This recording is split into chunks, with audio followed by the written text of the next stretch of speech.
काशी नगरी, अवघ्या विश्वातली पहिली नगरी काशी नगरी शिव आणि शक्ती यांनी निर्माण केली आहे. अगदी काशी नगरी हे शिव शक्ती यांचं अगोदरचं राहण्याचं स्थान. काशीमध्ये भगवान भोलेनाथांचं वास्तव्य आहे. शिवशक्ती त्या ठिकाणी विराजमान आहेत आणि काशी नगरी ही भोलेनाथांची अतिशय प्रिय नगरी आहे, आवडती नगरी आहे. काशीला अजून एक नाव आहे आनंदवन. आनंदवन म्हणून सुद्धा शिव महापुराणामध्ये काशीचा उल्लेख आला. ज्या ठिकाणी आनंदच आनंद आहे, ज्या ठिकाणी सुखच सुख आहे, ज्या ठिकाणी शांती आहे, अशी ती काशी नगरी. पहा, काशी नगरी, या काशी नगरीचं अजून एक वैशिष्ट्य सांगितलं. काशी नगरीमध्ये जर कुणाला मरण आलं तर भगवान भोले बाबा त्या जीवाच्या, त्या व्यक्तीच्या कानामध्ये तारक मंत्र सांगतात आणि त्याला मोक्षाची प्राप्ती होते. अशी ही काशी नगरी भोले बाबांची आवडती नगरी. काशी नगरीचं सुंदर वर्णन आपल्याला ऐकायचंय. सर्वांनी या भजनाचा आनंद घ्यायचा, एकाग्रतेनं ऐका. या काशीमध्ये काय काय आहे. तेरी डमरू की धुन सुन के मैं काशी नगरी आई हूँ. तेरी डमरू की धुन सुन के मैं काशी नगरी आई हूँ. तेरी डमरू की धुन सुन के मैं काशी नगरी आई हूँ. तेरी डमरू की धुन सुन के मैं काशी नगरी आई हूँ. टाळी टाळी.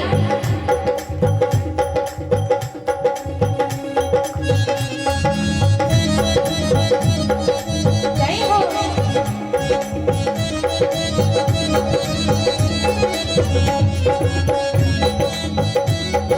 जय हो.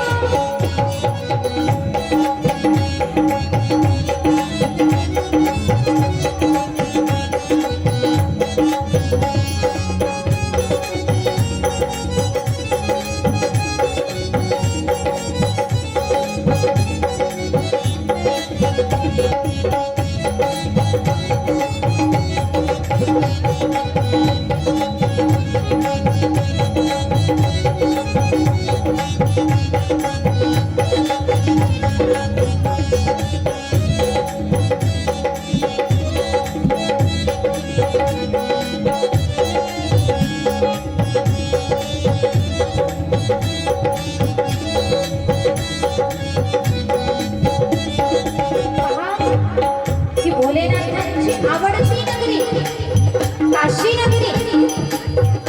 या काशीमध्ये सुख आहे, शांती आहे, भोले बाबांचं वास्तव्य आहे, शक्तीचं वास्तव्य आहे, भैरवांचं वास्तव्य आहे. एवढंच नाही तर या काशी नगरीचं महत्व, या काशीमध्ये मुक्ती आहे.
जय भोलेनाथ एक टाळी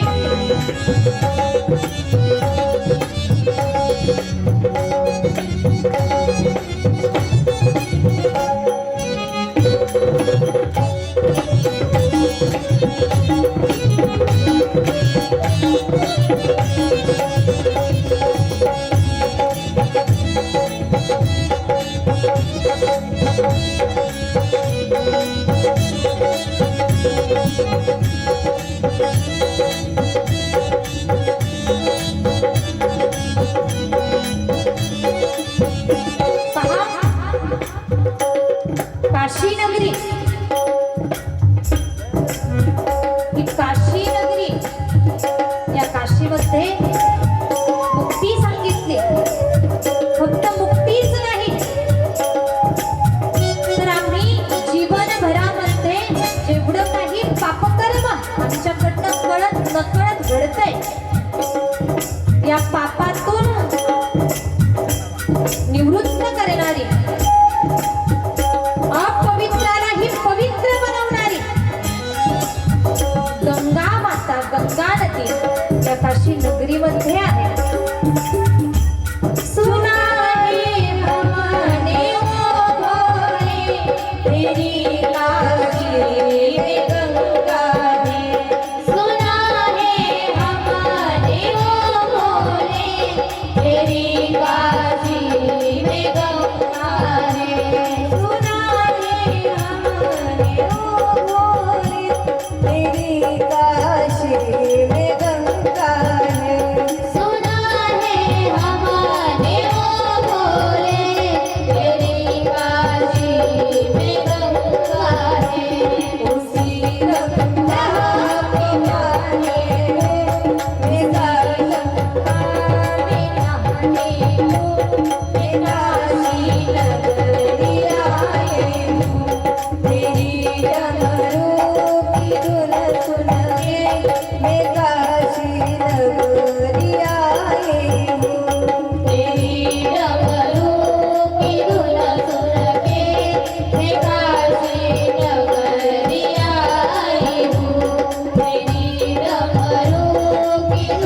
मुक्ति है, मोक्ष है।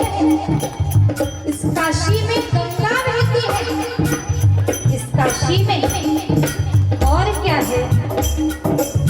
सुना है हमने ओ भोले, मेरी काशी में मंदिर है।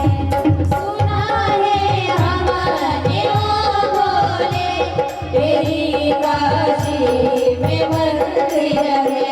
सुना है हमने ओ भोले, तेरी काशी में मंदिर है। सुना है हमने ओ भोले, तेरी काशी में मंदिर है। उसी मंदिर में पूजा को, उसी मंदिर में पूजा को, मैं काशी नगरी आई हूँ। मेरी डमरू की धुन सुन के मैं काशी नगरी आई हूँ। तेरी डमरू की धुन सुन के मैं काशी नगरी आई हूँ। तेरी डमरू की धुन सुन के मैं काशी नगरी आई हूँ। सुना है हमने ओ भोले, तेरी काशी में भक्ति है। सुना है हमने ओ भोले, तेरी काशी में भक्ति है। सुना है हमने ओ भोले, तेरी काशी में भक्ति है। सुना है हमने ओ भोले, तेरी काशी में भक्ति है। उसी भक्ति को पाने को, उसी भक्ति को पाने को मैं काशी नगरी आई हूँ। तेरी डमरू की धुन सुन के मैं काशी नगरी आई हूँ। तेरी डमरू की धुन सुन के मैं काशी नगरी आई हूँ। तेरी डमरू की धुन सुन के मैं काशी नगरी आई हूँ। जय हो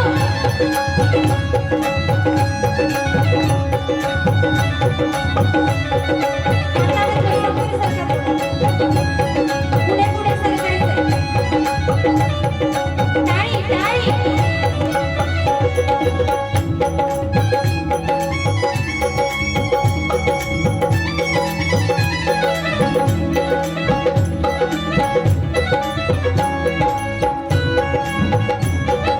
जय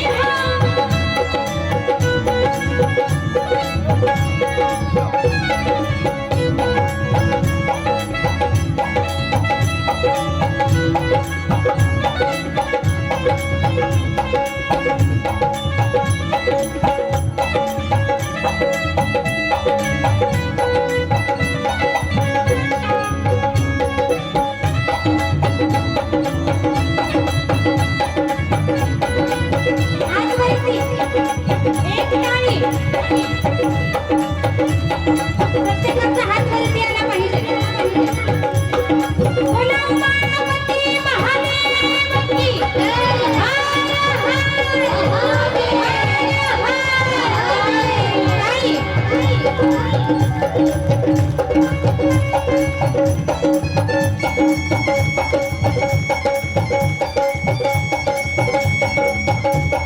जय हो।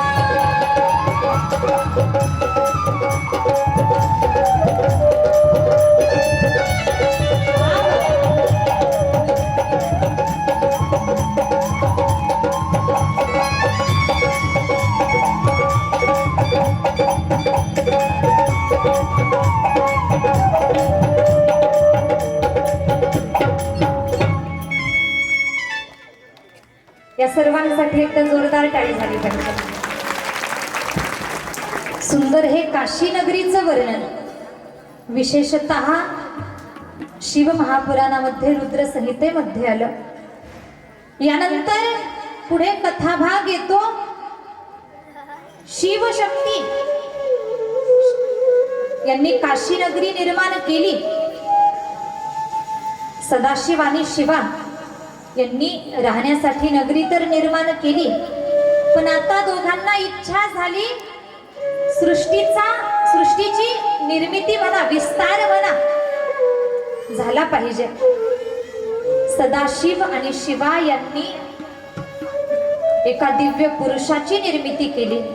तो दिव्य पुरुष अगदी तेजस्वी होता. रत्नजडित मुकुट ज्याच्या मस्तकावरती होता. कमरेला पिवळा पितांबर आहे. सुंदर दिव्य पुरुष आहे. दिव्य पुरुषाची निर्मिती केली. त्या दिव्य पुरुषाचं नाव आहे विष्णू. काय? विष्णूंची निर्मिती झाली. विष्णूंना सदाशिवांनी तप करायला सांगितलं. तप करण्यासाठी भगवान विष्णू निघाले, तपाला बसले, तप करतायत. अगदी अनेको दिव्य वर्ष भगवान विष्णूंनी तप केलं आणि त्या परिश्रमामुळे एक प्रकारे तप हे सुद्धा एक कष्टच आहे. त्या परिश्रमामुळे विष्णूंच्या अंगातनं घामाच्या धारा बाहेर पडू लागल्या आणि असं सांगितलं जातं किंवा शिव महापुराण सांगतं की काशी या ठिकाणी ज्या तीर्थामध्ये आम्ही स्नान करतो, पवित्र होतो, ते तीर्थ म्हणजे साक्षात ते जल म्हणजे भगवान विष्णूंच्या अंगातला घाम आहे. पहा, त्यानंतर पुढे भगवान विष्णू तप करता करता निद्रावस्था प्राप्त होते. भगवान विष्णू झोपी जातात. सदाशिव आणि शिवा पुन्हा दुसऱ्या दिव्य पुरुषाची निर्मिती करतात. त्या दुसऱ्या दिव्य पुरुषाचं नाव आहे, बोला, ब्रह्मदेव. ब्रह्मदेवाची निर्मिती केल्या जाते आणि त्यांच्यावरती कार्य सोपवलं जातं. तुम्हाला सृष्टीची रचना करायची आहे, पण त्यासाठी तप करावं लागणार. ब्रह्मदेवांना तप करायला सांगितलं. ब्रह्माजी तप करायला निघाले. तप करणार तेवढ्यात झोपलेले विष्णू पाहिले. झोपलेले विष्णू पाहिले आणि अहंकारी असणारे ब्रह्मदेव, 5 मुखांचे ब्रह्मदेव, वयोवृद्ध असणारे ब्रह्मदेव भगवान विष्णूंना निद्रावस्थेतून जाग केलं आणि म्हणतात, नमस्कार कर मला, नमस्कार कर, मी तुझ्यापेक्षा श्रेष्ठ आहे, मोठा आहे, वयोवृद्ध आहे, मी तुझा पिता आहे म्हटले. भगवान विष्णू म्हटले, नाही, तुम्ही माझे पिता नसून मी तुमचा पिता आहे, तुम्हीच नमस्कार करा मला. या ठिकाणी ब्रह्मा विष्णू यांच्यामध्ये पुन्हा एकदा वादाची निर्मिती झालेली आम्हाला ऐकायला मिळते. पहा, ब्रह्मा विष्णू यांच्यामध्ये वाद निर्माण झाला.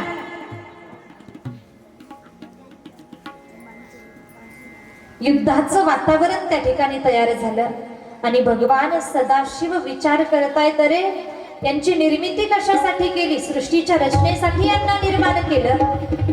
यांनी जे करायचं ते सोडून दिलं आणि नको ते करायला लागले. तप करायचं सोडून दिलं आणि एकमेकांसोबत युद्ध करायला लागले.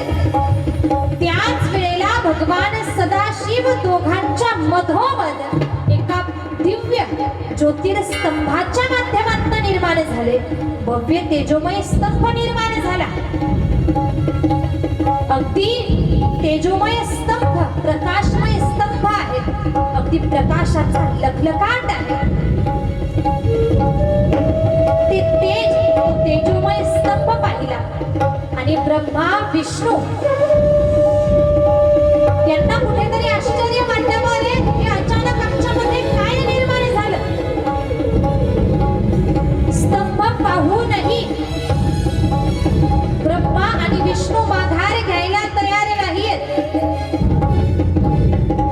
यांनी केलं काय? पहा, ब्रह्माजी म्हणतात, विष्णू तुम्ही एक काम करा, तुम्ही वराह रूप धारण करा, सुकर रूप धारण करा आणि खालच्या दिशेने जा. मी हंस रूप धारण करतो आणि वरच्या दिशेने जातो. या ज्योतिर्स्तंभाचा अंत आपल्याला शोधायचा आहे. ब्रह्मदेवांनी हंस रूप धारण केलं, वरच्या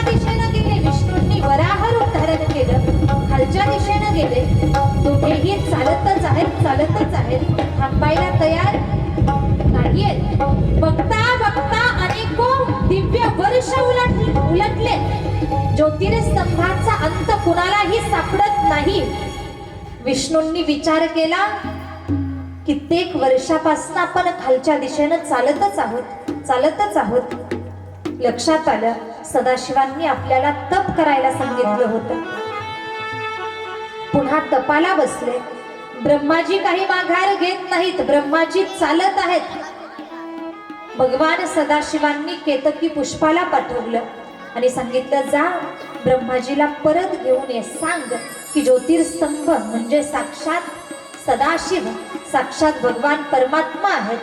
त्यांचा अंत, आदी अंत आजपर्यंत कोणाला लागला नाही. देवाला आदिही नाही आणि अंतही नाही, सुरुवातही नाही आणि शेवटही नाही, जन्मही नाही आणि मरणही नाही. जन्म मरणाच्या पलीकडे, आदी अंताच्या पलीकडे तो भगवान परमात्मा आहे. आदी अंत लागूच शकत नाही हे सांगायला सांगितलं. केतकी पुष्प आला, ब्रह्माजी परत चला, माघार घ्या. पहा आपली कथा, माणसं तर ऐकतातच, पण प्राणी सुद्धा कथा ऐकायला लागले. आज अगदी कुत्रा आपल्या कथेमध्ये आला, पण अगदी काल समोर नंदी महाराज अगदी जवळजवळ 15-20 मिनिट सकाळच्या सत्रामध्ये कथा श्रवण करत होते. तुम्ही बाकीचे नव्हतात, आम्ही होतो. आम्ही हे पाहिलं. कुठेतरी यातून भगवान भोलेनाथांचंच हे एक रूप म्हणावं लागेल. मी तर समजेल, नंदी महाराजांची जेव्हा या ठिकाणी उपस्थिती लागली, मनोमन वाटलं यांच्या माध्यमातून साक्षात भोले बाबा या ठिकाणी येऊन कथा ऐकतात की काय. पहा, भगवान भोलेनाथांची ही कथा कुणीही ऐकू द्या, मग मनुष्य असेल, प्राणी असेल, कुणीही ही कथा ऐकली तर निश्चित कल्याण आहे. मी सांगतेय तुम्हाला, केतकी पुष्पानं ब्रह्मदेवांना विनंती केली, परत चला, पण ब्रह्मदेवांनी ऐकलं नाही. ब्रह्मदेवांनी शेवटी केतकीला कंटाळलेलं पाहिलं आणि अट मांडली, केतकी मी तुझ्या म्हणण्यानुसार परत यायला तयार आहे, पण माझी अट आहे, तुला खाली विष्णूंकडे गेल्यानंतर खोटं बोलावं लागणार, खोटी साक्ष द्यावी लागणार. केतकी होकार देतोय. होकार देऊन ब्रह्माजी आणि केतकी पुष्प, केतकी फूल हे दोघेही विष्णूंकडे आले. विष्णूंना सांगितलं, ब्रह्मदेव सांगतात मी ज्योतिर्स्तंभाचा अंत शोधलाय. केतकीनं साक्ष दिली, हो ब्रह्मदेवांनी या ज्योतिर्स्तंभाचा अंत शोधून काढला. विष्णूंनी आपलं मस्तक लगेच ब्रह्मदेवांच्या चरणावरती टेकवलं. ब्रह्माजी तुम्ही श्रेष्ठ आहात. ब्रह्मदेवांनी विष्णूंसोबत खोटेपणा केलाय हे भगवान सदाशिवांना पटलं नाही, सहन झालं नाही. आणि सदाशिवांनी आपल्या नेत्राच्या भुवईत भैरवाची निर्मिती केली आणि आज्ञा केली, जा त्या ब्रह्माचं एक मस्तक छाटून घेऊन ये. ब्रह्मदेवाचं मस्तक छाटायला सांगितलं. त्या भैरवाच्या हातामध्ये धारदार शस्त्र आहे. भैरव भगवान निघाले, रागात क्रोधात निघाले. लाल भडक डोळे आहेत, बुटकं शरीर आहे, हात बुटके, पाय बुटके. निघाले भैरवजी.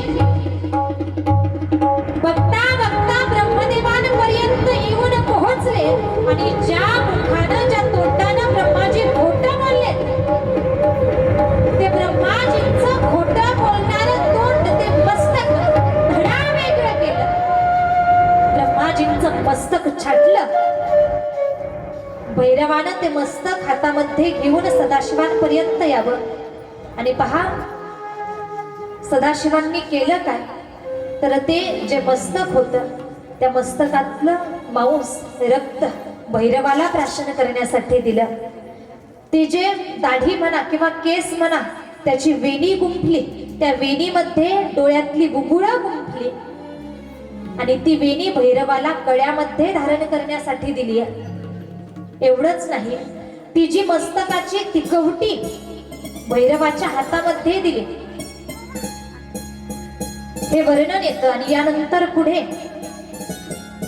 भगवान सदाशिव ब्रह्मदेवाला शाप देतात. ब्रह्माजी, तुम्ही खोटेपणा केला, ऐका, तुमचं मस्तक छाटल्या गेलं.